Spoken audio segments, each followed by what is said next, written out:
The rain-slicked streets of Seattle gleamed under the sodium lamps like 1,000 shattered promises, and I stood there in the downpour, my thrift store jacket clinging to my skin, watching the taillights of the last bus fade into the night.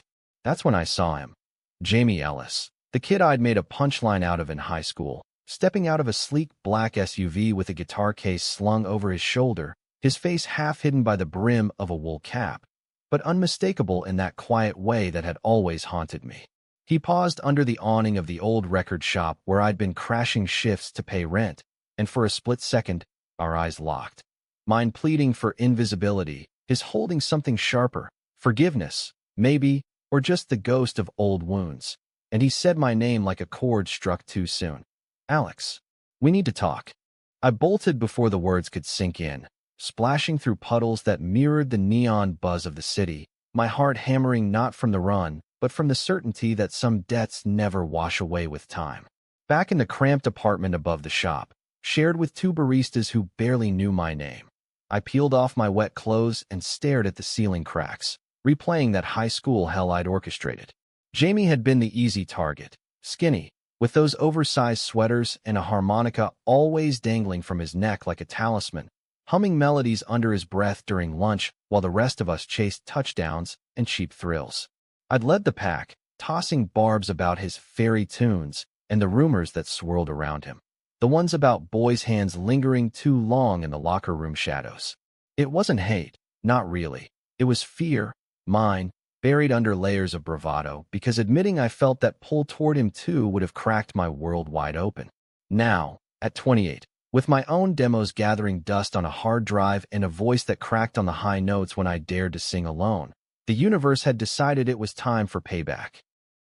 By morning, the rain had cleared to a crisp Pacific Northwest blue, and I dragged myself to the shop, the bell above the door jingling like a warning. Mr. Hargrove, the owner, a grizzled vet with vinyl records for skin, shoved a stack of mail my way. Kid from yesterday left this for you. Said it's important. The envelope was plain, no frills, but the handwriting slanted with that same deliberate grace I'd mocked back then. Inside, a single sheet, typed but signed in looping ink. Alex, I've got a gig at the Velvet Room next month. Need a duet partner. Your voice cuts through the noise like nothing else. Meet me at the park bench by the fountain, noon. Don't ghost me this time. Jamie. I crumpled it, then smoothed it out, the paper whispering accusations. Why me? After everything? The shop's ancient turntable spun a forgotten folk track as I worked the register, customers drifting in like smoke. Hipsters hunting rarities, retirees chasing nostalgia, but my mind looped on Jamie's eyes in the rain, that flicker of need beneath the calm. Noon found me at the park anyway, the fountain spray catching sunlight in prisms, families picnicking on the grass while joggers blurred past. Seattle's summers were fleeting mercies, and this one clung like hope. He was already there, cross-legged on the bench with a notebook open on his lap, sketching lyrics or chords. I couldn't tell from afar. Up close, time had etched him finely. Sharper jaw, laugh lines faint around his mouth, but those hazel eyes still held the depth of someone who'd learned to listen to silences others ignored. He looked up as I approached, no smile, just a nod. You came. Yeah, well, curiosity's a bitch. I shoved hands in pockets, scuffing a boot on the path. He closed the notebook, stood, all lean grace in faded jeans and a flannel that smelled faintly of pine and strings. I know what I said last night sounded out of nowhere, but it's not. I've been following your SoundCloud. That track you did last year, Echo Fade, it's raw, like you finally let it out. I laughed, bitter and short. Stalking now? Classy upgrade from high school. His face tightened, but he didn't bite back. Instead, he pulled out his phone, cued a clip, my voice, gravelly and true, over a sparse acoustic riff. Then layered beneath it, faint but building, his harmonica weaving in like a confession. Hear that? It's better together. I can't. I don't do solos anymore. Silence, it presses in, you know? Like the world's holding its breath, waiting for me to break. His voice dropped, and I caught it then.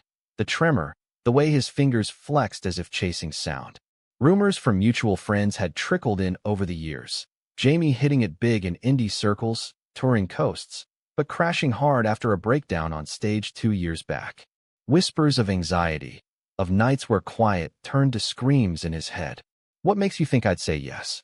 After I trailed off, the bench creaking as we sat, the fountain's murmur the only buffer. Because you get it, he said simply, eyes on the water's dance. The hiding, the way words can weaponize nothing. I forgave you years ago, Alex. Not for you, for me. But this. He tapped the phone, the duet fading out. This could be us fixing something bigger. The air thickened with unsaid things. My buried attraction, the taunts that masked it, the life I'd scraped together post-graduation, dead-end jobs, a string of hookups that left me emptier, never quite admitting I sang in the shower to drown out the loneliness. Jamie's world, meanwhile, glittered from afar, festival spots, a modest label deal, but solitude as his shadow. We talked haltingly about the shop's closing threats, his upcoming album stalled by that damn silence. And by the time the sun dipped, I'd mumbled a maybe. He slipped me a USB drive. Demos. Listen. No pressure. As he walked away, guitar case swinging, I felt the hook sink deeper. Not just guilt, but a spark, dangerous and alive. That night, in the apartment's dim glow, roommates out chasing Seattle's nightlife, I plugged in the drive. Tracks spilled out. Haunting folk laced with blues, Jamie's voice a velvet thread pulling at scars. One in particular gutted me. Whispers in the hall, lyrics about echoes of cruelty fading into harmony. And there, buried in the mix, was a harmony track labeled Alex's Range. He'd sampled my old SoundCloud, twisted it into something beautiful, forgiving. I hit record on my phone, sang over it raw, no polish, my baritone clashing then blending with his tenor like storm meeting sea. By dawn, I'd emailed it back. Not bad. Let's try the real thing. His reply pinged instant. Studio tomorrow.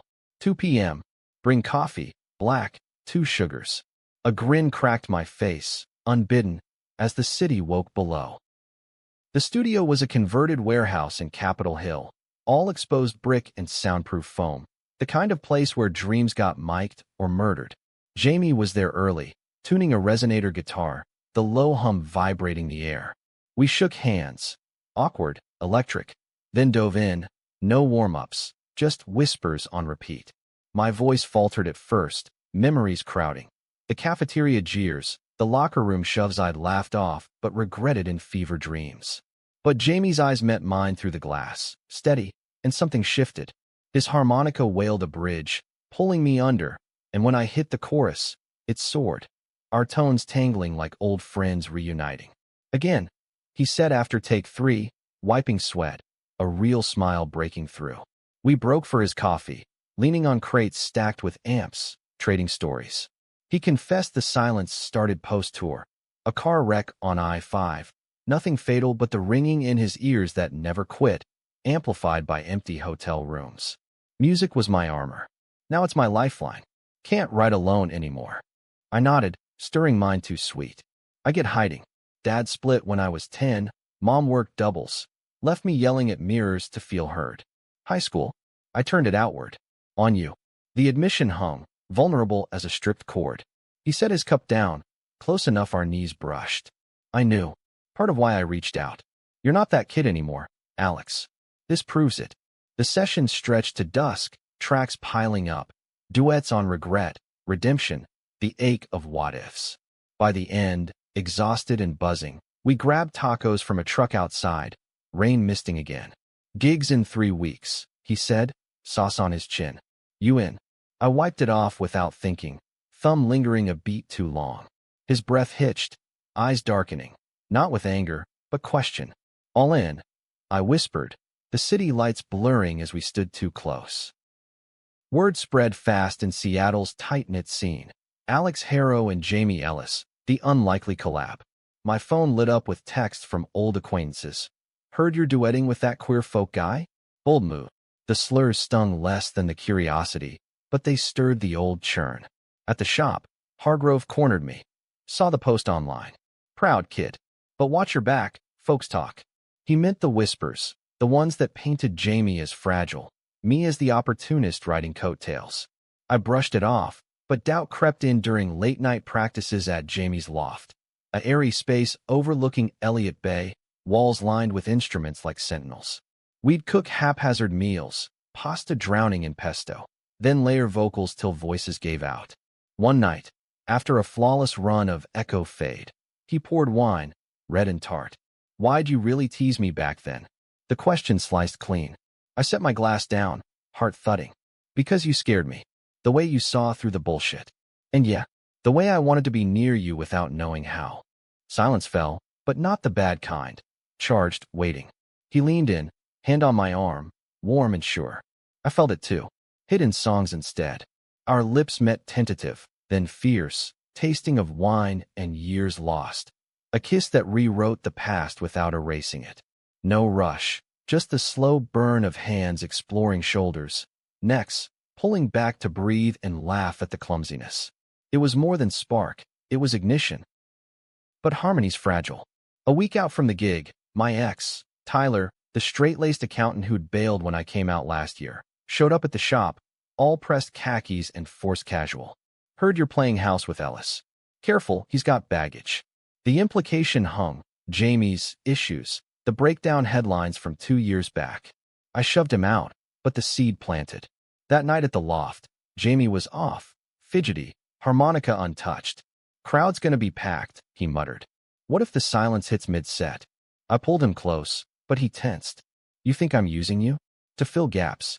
Hurt flashed in his eyes, born from my hesitation that afternoon, the way I'd pulled back when a label scout emailed about solo potential.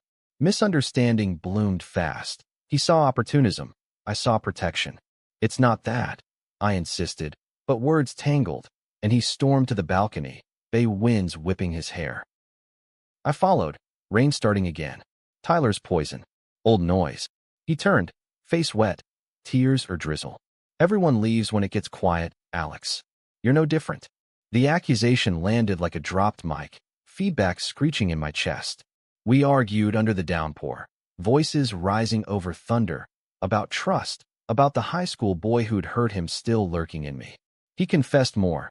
The wreck wasn't just tinnitus. It was a homophobic driver, slurs hurled before the crash, amplifying every silence since. Prejudices I'd ignored, thinking they were just words. I knelt then, soaked, grabbing his hands. I'm not leaving. Teach me to hear the quiet with you. He sank down, forehead to mine, sobs muffled in my shoulder. Dawn found us tangled on the couch, not lovers yet, but allies, the rift mending stitch by stitch. The Velvet Room thrummed that night, a converted theater in Belltown pulsing with indie faithful, tattooed 20-somethings, graying boomers, the spectrum of Seattle's soul. Backstage, Jamie's hands shook as we tuned, his anxiety a live wire. Breathe with me, I murmured, our joined inhales syncing like a metronome. The crowd's murmur swelled, a sea of faces expectant, some whispering. Old classmates I'd spotted in the throng, eyes narrowed with that mix of awe and judgment. We opened with whispers, my guitar strumming low, his harmonica keening high. Our voices wove, tentative at first, then unbreakable. Midway, a heckler from the back, beer-fueled, face twisted, yelled, "Fairy duet hour? Spare us." Laughter rippled, ugly undercurrents of the prejudice that bound us. Jamie froze, silence crashing in. I saw it in his eyes, the void yawning. Without thinking, I stepped to his mic, voice dropping to a growl. This one's for the noise you can't drown. I launched into an improv bridge, lyrics pulled from our fights, raw and railing against the shadows we'd both cast and chased. The crowd hushed, then erupted. Jamie's eyes met mine, gratitude fierce, and he jumped back in, harmonica wailing defiance. We burned through the set, climaxes in echo fade, where I confessed mid-chorus. I teased to hide the tune you played in me. The room electric, tears streaking faces not our own. Encores demanded, friendships forged in the applause. A queer couple in front row hugging us after, sharing their own scar stories. Even Hargrove, who'd shown up, clapping till his palms reddened. But surprises wait in the afterglow. Post-show, in the green room sticky with sweat and champagne, Jamie pulled me aside, face alight but edged. Label wants us. Tour. But there's more. He handed me a faded photo. Us, high school prom night. Him in a corner strumming alone, me across the gym, staring not at my date but him. I kept it. Knew we'd circle back. My throat tightened. I'd burned my yearbooks to forget. Then the twist.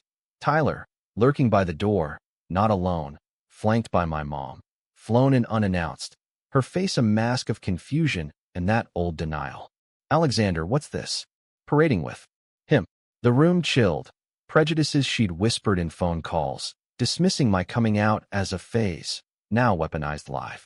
Jamie stiffened beside me, silence threatening, but I stepped forward, voice steady. This is real, Mom. He's real. And I'm done hiding. She faltered, eyes darting. Hurt, not hate. The misunderstanding of a woman who'd buried her own pains under PDA perfection. Tyler smirked, but Jamie's hand found mine, squeezing. Mrs. Harrow, Alex saved me tonight. Let him save you too. The words hung, a bridge extended. She left in tears, Tyler trailing, but not before a whispered, call me, please. The door clicked shut, and the weight lifted, not gone, but shared. Jamie turned to me, pulling me into the shadows, kiss deep and promising. Duets forever? Against the silence, I vowed. Weeks blurred into a rhythm, studio days bleeding into nights of takeout and tangled sheets. Not urgent, but tender, exploring the maps of each other's silences with fingers and whispers. The label deal solidified. East Coast tour, starting in New York, our story spun into press releases as Redemption Rock. But tension simmered. Old friends resurfaced. My buddy from high school, Marcus, now a podcaster, pitching an interview that veered into gotchas. So, Alex, bullying to bedfellows, redemption arc or opportunism? Jamie overheard the call, doubt flickering anew. Is that what they think? That I'm your pity project? I hung up, pulling him close. No, you're my muse. The one I should have harmonized with all along. We wrote through it. A new track, Prejudice Blues. Lyrics lancing the boils of judgment we'd both endured. His from small-town slurs, mine from family whispers calling it confusion. Friendship wove in two, unexpected anchors. Lena, Jamie's bassist from his solo days, a fierce lesbian with a buzz cut and a laugh like thunder, crashed our sessions. Y'all are cute, but if you break his heart, I'll key your guitar, she teased, but her eyes held warmth, sharing stories of her own bar fights against bigots. Then there was Eli, my old shop co-worker, non-binary and poetry spun, who dragged us to open mics where we'd perform unplugged, crowd small but soul deep. One night, Eli cornered me post-set. Jamie, scared you'll bail when the quiet gets loud. Don't. The warning landed. I'd glimpsed it in his midnight wakes, staring at ceilings as if chasing echoes. The real storm hit en route to New York, a layover in Chicago, hotel bar humming with afterwork suits. We'd snuck in for anonymity, fingers laced under the table, when a fan recognized Jamie. Mid-30s guy, wedding ring glinting, gushing about the Velvet Show clip viral online. That kiss dodge at the end? Ballsy. But man, the world's not ready for gay folk heroes. The backhanded praise soured. Jamie's grip tightened, silence coiling. Back in the room, it erupted, not yelling, but unraveling. He's right. We're a sideshow. I paced, frustration boiling. We're pioneers. Screw the noise. But he curled in, voice small. What if the wreck happens again? On stage, with you there? The vulnerability cracked me. I knelt by the bed, tracing his knuckles. Then we duet through it. Together. Morning brought fragile peace, but the flight east amplified cracks. Jet-lagged in the village. First gig at a cozy club called the Bitter End Redux. We nailed it. Until intermission, when Mom appeared, uninvited again, face drawn. I saw the articles. Drove me here. Hope warred with wariness. Jamie hung back, but I waved him over. Over diner coffee. Hers black, no sugar, she confessed.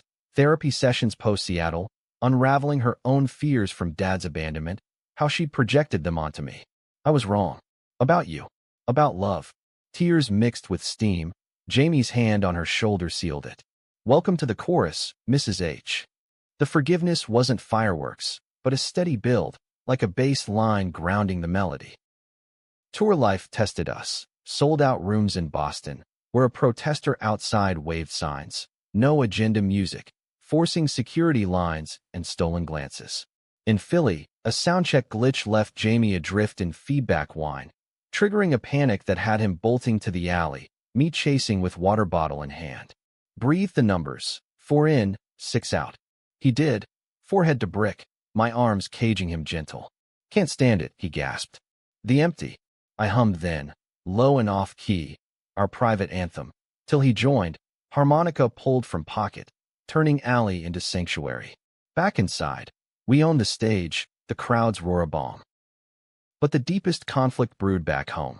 Marcus's podcast dropped mid-tour, from bullies to ballads. Is Alex Harrow's glow-up real? Clips twisted our words, painting me as the villain-turned-victim, Jamie the wounded prize.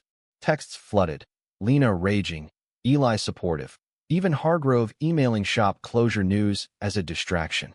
Jamie withdrew during a DC drive, rain-lashed highways mirroring our moods. Maybe we pause. After this. The words gutted. I pulled over at a rest stop, neon flickering on wet asphalt. Pause. Or end. Honesty stripped us bare, his fear of dependency, my terror of repeating past hurts. I teased because I loved you first. I blurted, the admission a floodgate. He stared, then laughed, wet, relieved. Idiot. I wrote whispers for you. We kissed in the cab, fierce against the storm, recommitting with whispers of forever. Climax crested in Brooklyn, Madison Square echo chamber gig, our biggest yet.